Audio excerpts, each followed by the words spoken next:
Hello and welcome to Wisdom Trek. This is Guthrie Chamberlain and I am your guide to wisdom. Thank you for joining us for our 7-day-a-week, 7 Minutes of Wisdom podcast. By consuming these daily wisdom nuggets, the principles we examine will help you to live a disciplined and successful life, which will result in doing what is right, just, and fair on each day of life's journey. This is day 48 of our trek, and we will continue for the next 3 days to look at how changing our thinking can dramatically change our lives. We are recording our podcast from our studios at Home 2 in Charlotte, North Carolina. We are focused on our client work and are also preparing to head back to the big house on Friday. By the time this episode is released, we will be in Marietta and then heading north to the Akron-Canton area for the annual Rob reunion, which is Paula's mom's maiden name. We try to attend every year if we can. Family ties are important and it is a good time to celebrate together. I will give you an update in a few days of that day's activities. The hiking analogies that we use for Wisdom Trek fit so well with our trek through life each day. It is when we take one step at a time, over a long period of time, that we make the progress that we desire. Being on life's trail allows you to truly experience the full spectrum of human emotion, sometimes all in one day. A moment of frustration and despair is seamlessly followed by some peace and beauty, and so it is with life. Just like hiking, we need to plan and also take time to think and rest. So far, we've stopped at waypoints 1 through 7 on this segment of our trek to analyze our thinking so that we will become more wise and successful. And today we're going to look at waypoints number 8 and 9. But before we do that, we ended our podcast yesterday, and I asked you to consider 2 more questions.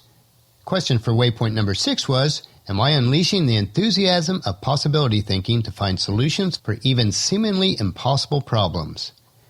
And our question for waypoint number 7 was, am I regularly visiting the past to gain true perspective and think with understanding?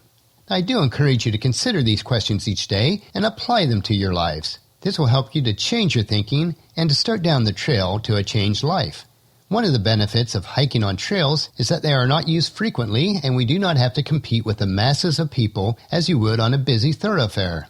This also applies to waypoint number 8, where we have just arrived, and that waypoint is to question popular thinking. Question popular thinking can be challenging, but there are valid reasons for you to do so. When people follow a trend, they usually don't give it much thought. Although you may view popular thinking as a source of safety and security, there's a large difference between acceptance and intelligence. Because popular thinking favors the status quo, it discourages innovation and brings average results. I've been an entrepreneur all my life, and someone who trends to question anything that the masses are following. I have not had a major issue at this point, but I know it's easy to fall into it. So here are 5 different ways that you can question the acceptance of popular thinking. First, think before following. You need to consider what is best, rather than what is popular. When you challenge popular thinking, it means that you will need to step off the well-worn trail. You will need to go against popular thinking. You may be blazing your own trail, but it often holds the seeds of vision and opportunities that others won't recognize.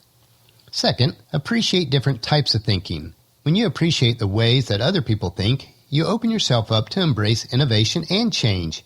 It is useful to spend time with people who think differently than you do. Third, question your own way of thinking. It will be a major temptation to return to the way of thinking that once worked well, even if it's no longer effective. You must realize that your successes of today can often be the enemy of your successes tomorrow.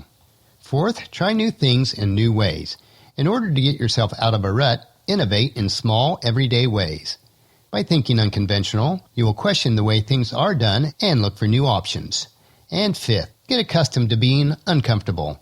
Now, all change is uncomfortable for each of us, and popular thinking is comfortable.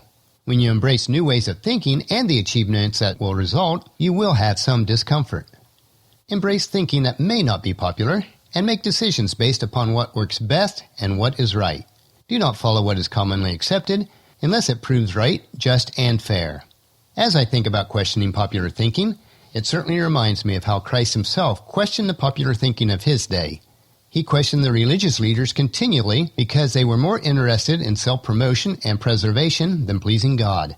In Matthew chapter 6, he warned against self-promotion of the religious leader on public giving, prayer, and fasting. In Matthew chapter 22:16, the religious leaders themselves, when they were trying to trap Christ, proclaimed the truth. "Teacher," they said, "we know how honest you are. You teach the way of God truthfully. You are impartial and don't play favorites. So our question at waypoint number 8 is, am I consciously rejecting the limitations of common thinking in order to accomplish uncommon results? So let's move on down the trail a bit to waypoint number 9.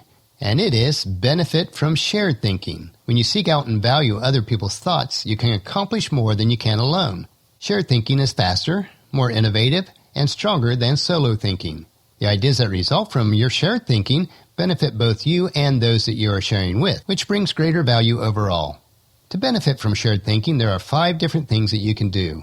First, value others' ideas. When you are open to the ideas of shared thinking, you become more emotionally secure and value the interactive process.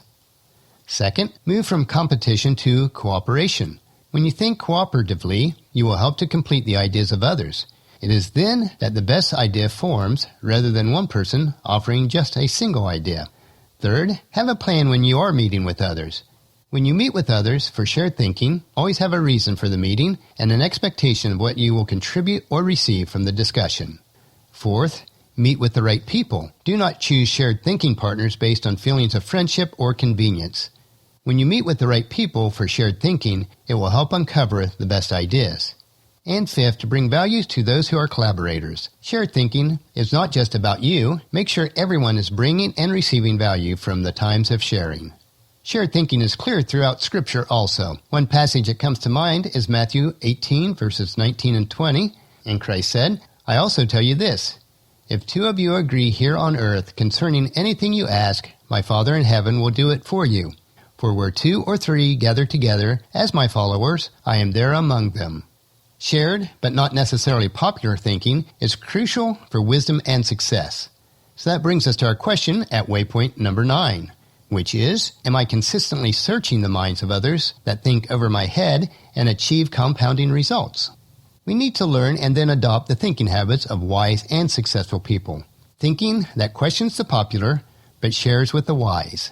As your guide, friend, mentor, and fellow sojourner, let me know how I can help to foster within you so that you do not fall prey to popular thinking, but instead shared thinking with those who are wise and successful. Well, that'll finish our podcast for today. If you've missed any of the previous podcasts, especially from this week, please check out Wisdom Trek at iTunes, Stitcher, SoundCloud, or at wisdom-trek.com. Tomorrow we'll continue our trek to investigate waypoints number 10 and 11 as we continue to change our thinking, which will literally change our lives. So please join us tomorrow for another day of Wisdom Trek, creating a legacy. And if you enjoy these daily doses of wisdom, I encourage you to help us in the following 5 ways. Please leave your name and email address at our website at the bottom right-hand corner of any page in the sidebar. This will allow us to update you with special information about Wisdom Trek. 2, leave us feedback about the podcast at wisdom-trek.com. 3, please subscribe at iTunes or Stitcher. 4, leave us a rating if you haven't done so already so we can gain exposure for Wisdom Trek. And number 5, share with your family and friends to journey with us on our Wisdom Trek. Thank you for allowing me to serve you in this way each day. The journal from this podcast can be found at wisdom-trek.com, where we'll also have pictures, tweetable quotes, wisdom nuggets, and free resources. As we take this trek together, let us always live abundantly or fully, love unconditionally, listen intentionally, learn continuously, lend to others generously, lead with integrity, and leave a living legacy each day. This is Guthrie Chamberlain reminding you to keep moving forward, enjoy the journey, and create a great day every day. See you tomorrow.